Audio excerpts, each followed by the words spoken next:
എല്ലാവർക്കും നമസ്കാരം. Aim and ഡ്രീംസിൻ്റെ പുതിയൊരു വീഡിയോയിലേക്ക് എല്ലാവർക്കും സ്വാഗതം. നമ്മളിന്ന് ഒരു ടിന്നിൽ സൂക്ഷിച്ചിരിക്കുന്ന മീൻ വറുക്കുന്ന അതാണ് നമ്മളിന്ന് വീഡിയോ എടുക്കുന്നത്. ഇത് ഞാൻ ടോഗോയിൽ ഇരുന്ന സമയത്ത് അവിടെ നിന്ന് വാങ്ങിക്കൊണ്ടുവന്നതാണ്. അവിടെ ഒരു 500 സിഫ ആയിട്ടുണ്ട്, അതായത് നാട്ടിൽ ഒരു 84 രൂപ. ഇത് സാർഡിൻ മീൻ ആണ്. സാർഡിൻ മീൻ എന്ന് പറഞ്ഞാൽ നമ്മുടെ ചാള. ഇവനെ നമുക്ക് ഇന്നൊന്ന് വറുക്കാം. അപ്പം ഈ ടിന്നിൽ ഇത് സൂക്ഷിക്കുന്ന കുറേ കാലം വരെ ഇത് സൂക്ഷിക്കാൻ പറ്റും.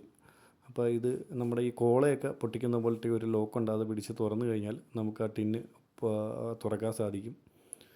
ഇത് തുറന്നു കഴിഞ്ഞാൽ ഇതിനകത്ത് എണ്ണയിലാണ് സൂക്ഷിച്ചിരിക്കുന്നത്. ഇത് വെജിറ്റബിൾ ഓയിലാണ്.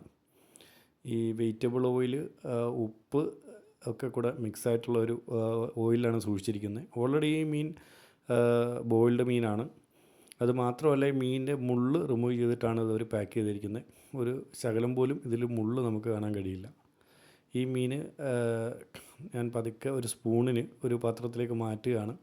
ഇത് സ്പൂൺ നമ്മൾ എടുക്കുമ്പോൾ തന്നെ ഇത് ഉടഞ്ഞു പോവുകയാണ്. കാര്യം ഇതിന് മുള്ളില്ലാത്തതുകൊണ്ട് കട്ടി കുറവാണ്. അതുകൊണ്ട് പെട്ടെന്ന് തന്നെ ഇത് മുറിഞ്ഞു പോകും. ഇത് ഞാൻ വളരെ സാവധാനത്തിൽ ഇത് മറ്റൊരു പാത്രത്തിലേക്ക് ഇത് മാറ്റി. അത് മാത്രമല്ല, ഇതിനകത്ത് ആ ടിന്നിൽ എഴുതിയിരിക്കുന്ന ഒമേഗ 3 ധാരാളം അടങ്ങിയിരിക്കുന്ന ഒരു മീനും കൂടാണ് നമ്മുടെ ഈ ചാളമീൻ. ഇതിൽ പാത്രത്തിലേക്ക് ഈ മീൻ മുഴുവൻ ഞാൻ സാവധാനം അത് മാറ്റിക്കൊണ്ടിരിക്കുകയാണ്. ഇത് മാറ്റിയതിന് ശേഷം നമുക്ക് ഈ മീൻ വറക്കുന്നതിനുള്ള ഒരു പരിപാടിയിലേക്ക് നമുക്ക് നോക്കാം. മീൻ മുഴുവൻ മാറ്റി. അപ്പോൾ അവസാനം ആ ഓയിൽ അവശേഷിച്ചിട്ടുണ്ട്. ഈ ഓയിൽ നമ്മൾ സൂക്ഷിച്ച് മാറ്റി വെച്ചിട്ടുണ്ട്. അതിന് ശേഷം ഈ മീനിലേക്ക് നമുക്ക് ആവശ്യമായ ഫ്രൈ ചെയ്യുന്നതിന് ആവശ്യമായ ചേരുവകൾ, പൊടികൾ, മഞ്ഞൾപ്പൊടി, പിന്നെ അതുപോലെ മുളക് പൊടി, കുരുമുളക് പൊടി എല്ലാം ചേർത്തൊന്ന് മിക്സ് ചെയ്തിട്ട് അത് വെക്കുക, അവിടെ വെക്കുക. അതിന് ശേഷം നമ്മളൊരു പാനിൽ നമ്മൾ ഈ വെജിറ്റബിൾ ഓയിൽ പാനിലേക്ക് ഒഴിക്കുക. നമ്മൾ നേരത്തെ മാറ്റി വെച്ച വെജിറ്റബിൾ ഓയിൽ.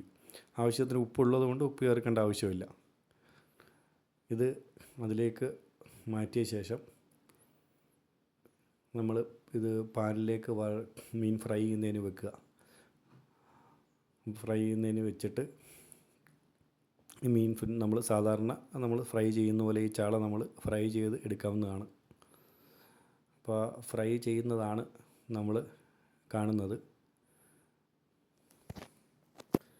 ഫ്രൈ ചെയ്തതിന് ശേഷം നമുക്കിത് എൻ്റെ മോള് ഉണ്ട്, അയാൾക്കൊന്ന് കൊടുത്തു നോക്കാം. അയാളുടെ അഭിപ്രായം എന്താണെന്നറിയാം. അയാൾ കഴിച്ചിട്ട് നല്ലതാണെങ്കിൽ കൃത്യമായിട്ട് പറയും. അയാൾക്ക് ചോറിൻ്റെ കൂടെ ഈ ചാള വറുത്തത് കൊടുത്തു, കഴിച്ച് അയാൾക്ക് ഇഷ്ടപ്പെട്ടു. അപ്പം ഓക്കെ, നന്നായിട്ടുണ്ട്, സൂപ്പറാണെന്ന് പറഞ്ഞു. ഞാനും കഴിച്ചു നോക്കി, നന്നായിരുന്നു. എല്ലാവരും ചാനൽ സബ്സ്ക്രൈബ് ചെയ്യുക, ലൈക്ക് ചെയ്യുക, കമൻറ്റ് ചെയ്യുക. Thank you.